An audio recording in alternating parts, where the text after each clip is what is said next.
Okay, let's dive right into this explainer.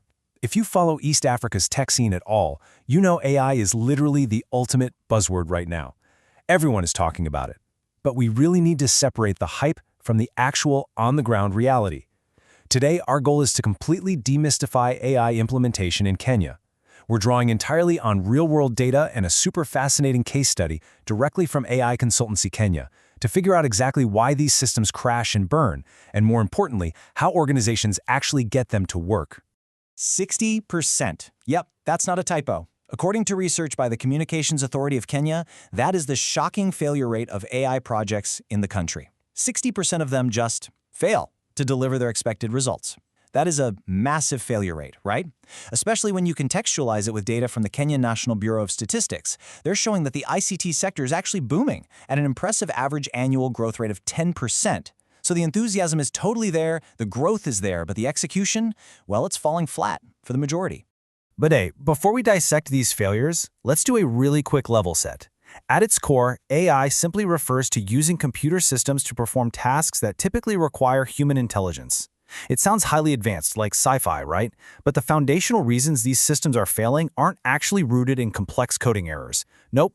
The primary culprits for that 60% failure rate are remarkably basic. It boils down to a total lack of clear objectives and entirely inadequate data. Section 1, the reality check. Let's look at Sawadi hardware in Eldoret. You know, we often assume AI is exclusively for these massive multinational corporations. But that simply isn't true anymore. It is actively transforming smaller, local setups. Sawadi Hardware is a prime example of this. They're a modest business, operating with just 12 staff members.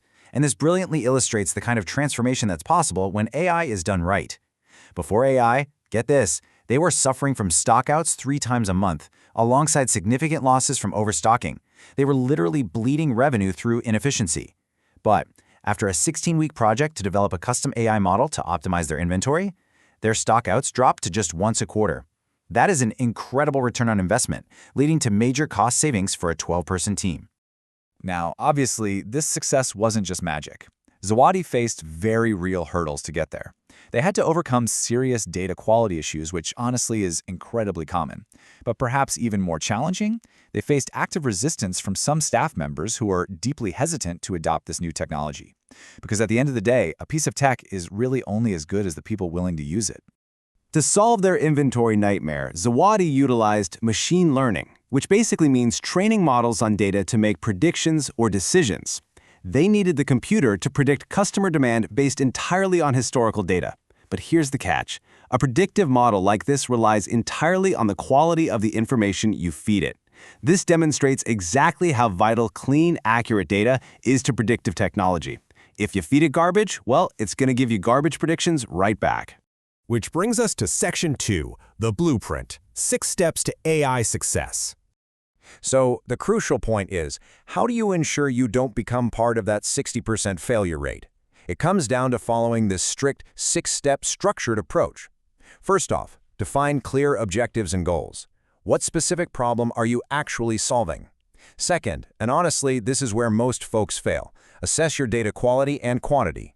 This includes the absolutely crucial step of data preprocessing to ensure it's sufficient for model training. Third, allocate resources. That means budget, personnel, and infrastructure. Fourth, develop and train the AI model using relevant algorithms. Fifth, deploy it and seamlessly integrate it into your existing systems. And finally, step 6, monitor and evaluate its performance continually to ensure you're getting those desired outcomes. When we map out the reality of the timeline for these steps, you can see it really takes some patience. Planning takes about 2 to 4 weeks. Data preparation, cleaning up all those messy spreadsheets, that takes another 4 to 8 weeks. Model development is going to be another 8 to 12 weeks. And then deployment takes 4 to 8 weeks. All in all, a typical, properly executed AI project takes an average of 12 to 24 weeks total to implement correctly in Kenya. It is a real commitment. Let's move on and see how this builds into Section 3, the bottom line on AI implementation costs. I want to give you totally transparent numbers on what this actually costs a Kenyan enterprise today. The average ranges anywhere from 100,000 to 1 million Kenyan shillings, and it entirely depends on your approach. Building an AI model entirely in-house, that is the heaviest financial burden, ranging from 500,000 to 1 million. Outsourcing to a vendor brings that down a bit, to between 300,000 and 700,000. Going with a hybrid of both sits roughly between $400,000 and $900,000. But, and here's the kicker, if you utilize pre-built models, known as AI as a service, the cost plummets dramatically, down to between $100,000 and $300,000. Seeing it visually really proves the point. Jumping straight into custom in-house development is by far the most expensive starting point. Conversely, utilizing AI as a service provides a highly accessible entry point. This is especially true for small and medium enterprises like Zawadi Hardware, who are obviously watching their budgets very carefully. You really don't have to build it from scratch to reap the benefits. Let's look at Section 4, Avoiding Common AI Mistakes. Okay, so now that you understand the 12 to 24-week timeline and the financial investment required, what actually derails these projects before they even reach deployment? Well, number 1, a lack of clear objectives and metrics. 2, inadequate, low quality, or just plain insufficient data. 3, insufficient resources. That usually means you ran out of budget or computing power halfway through. 4, poor change management. Remember how Zawadi Hardware had to actively manage staff resistance? Yeah, if your team flat out refuses to use the tool, the whole project fails. And 5, inadequate monitoring once the system is finally live. To avoid those data-related mistakes in particular, you need a rock-solid foundation in data science. That's the use of scientific methods and algorithms to extract real, actionable insights from raw data.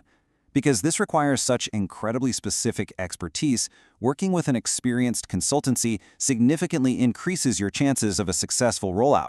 Honestly, it's way better than trying to figure out algorithms on your own while simultaneously trying to run your actual business.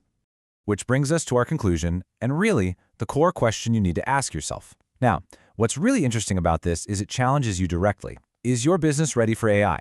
Before you jump into the hype, I want you to reflect on what we've covered in this explainer. Are your objectives actually clearly defined? Is your data clean and pre-processed? Do you have the necessary budget allocated? And perhaps most importantly, do you have a solid change management strategy in place to help your staff adapt? Answering these questions honestly is absolutely the only way to ensure your business lands safely in that 40% of success stories.